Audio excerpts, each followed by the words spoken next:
আসসালামু আলাইকুম রহমতুল্লাহি ওয়াবারাকাতুহু। সম্মানিত দর্শক, আপনারা সকলে কেমন আছেন? আশা করি ভালো আছেন। আলহামদুলিল্লাহ আমি অনেক ভালো আছি।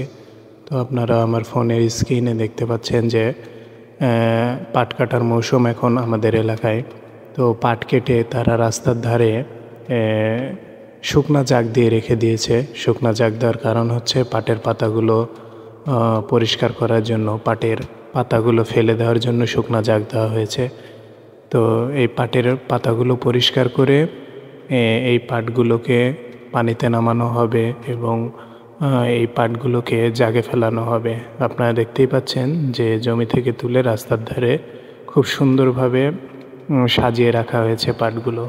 বাংলাদেশের প্রধান অর্থকারী ফসল এবং সোনালী আঁশ আমাদের দেশের কৃষকরা অনেক কষ্ট করে এই পাট ফসল ফলায়, কিন্তু তারা সঠিক ন্যায্য মূল্য পায় না।